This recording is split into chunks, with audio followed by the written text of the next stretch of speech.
la palabra ajuste, si uno lo piensa bien, es una palabra vacía, porque simplemente lo que dice es que, digamos, en las cuentas públicas hay más gastos que ingresos y que por lo tanto, bueno, hay que reducir los gastos. El problema es cuando se hace este planteo, cuáles son los gastos que permanentemente se quieren reducir.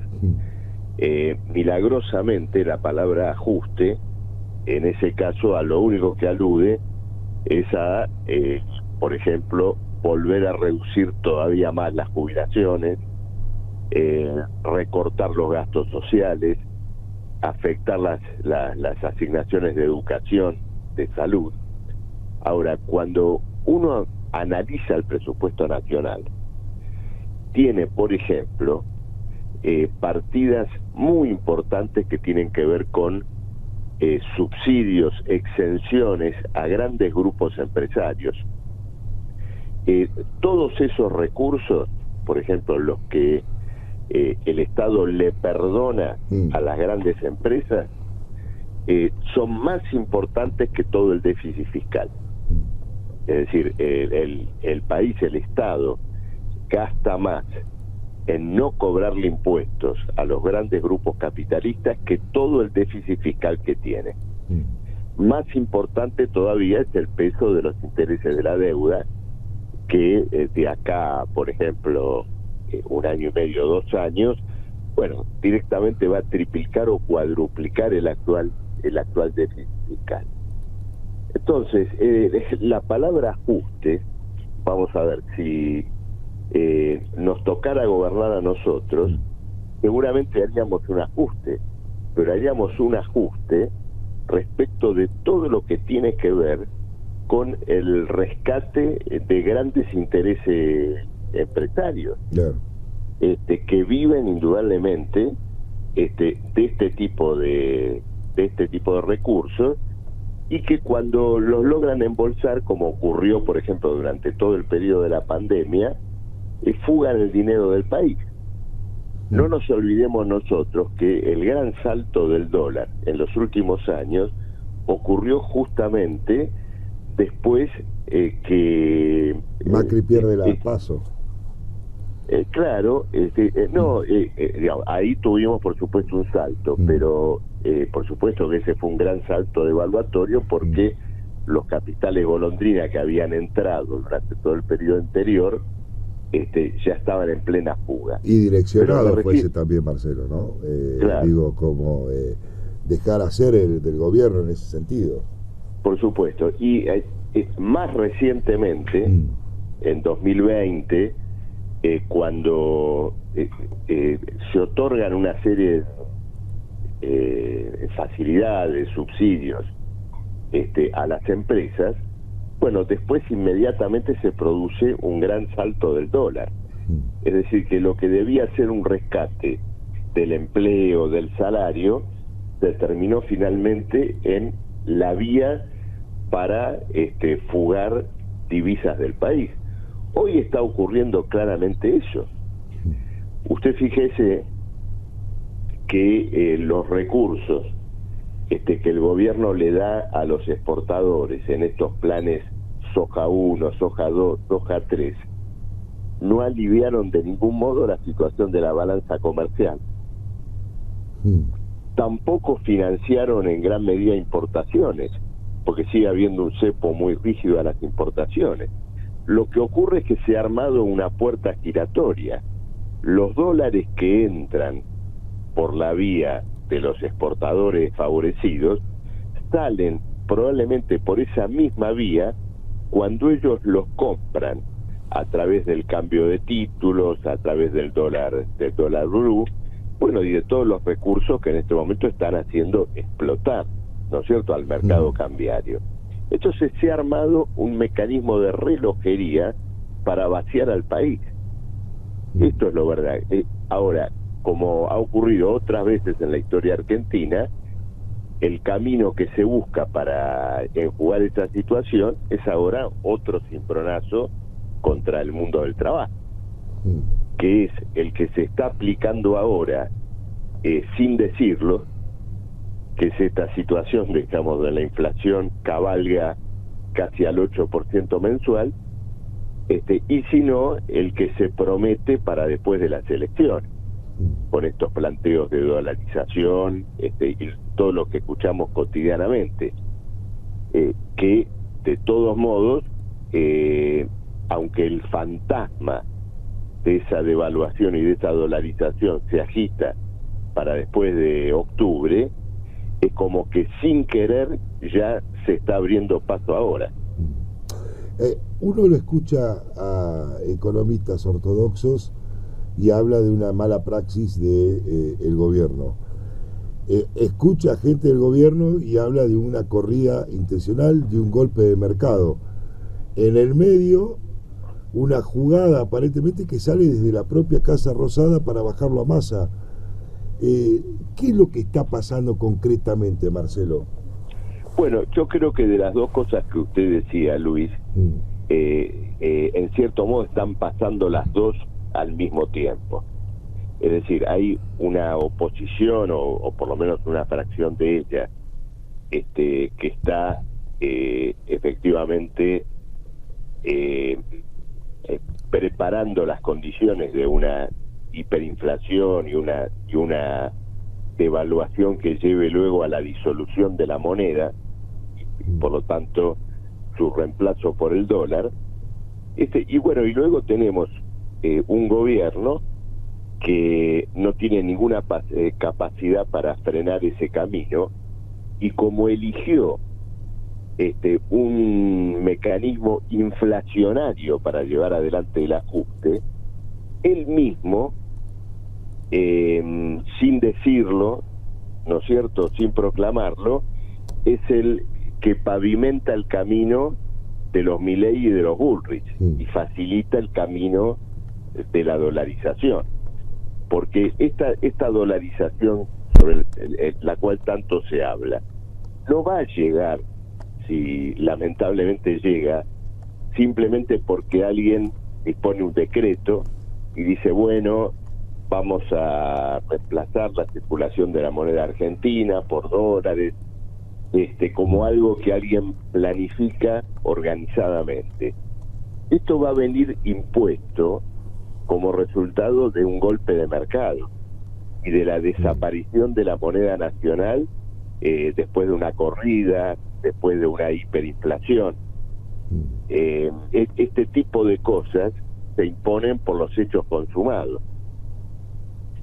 Entonces, efectivamente, esta ruta del gobierno de indexar la economía en todo lo que tiene que ver con beneficios industriales, agrícolas, tarifas, desindexando en cambio los salarios y las jubilaciones, es decir, el ajuste inflacionario, al mismo tiempo prepara el camino para una desaparición de la actual moneda.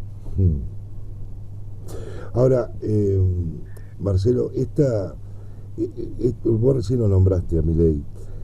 Digo, la verdad que yo estoy realmente preocupado, sobre todo por la cantidad de jóvenes que buscan algo que ya pasó en la Argentina, porque lo que dice Milei habla de algo que ya se hizo en la Argentina y que fue muy malo para el país, como fue la época de Carlos Menem.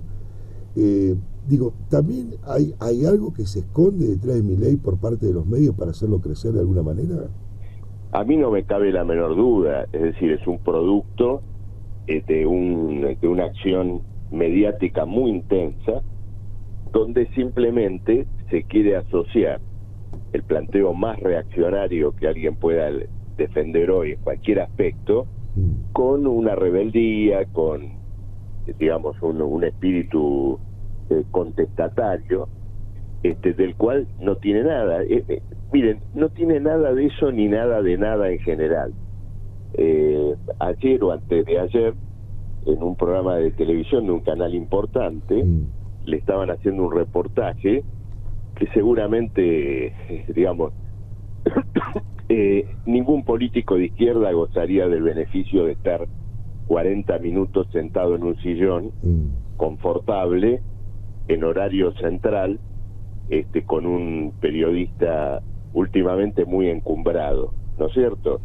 Y pudiendo explicar todo lo que podía explicar. No explicó nada, no dijo nada, era imposible entenderle dos ideas justas.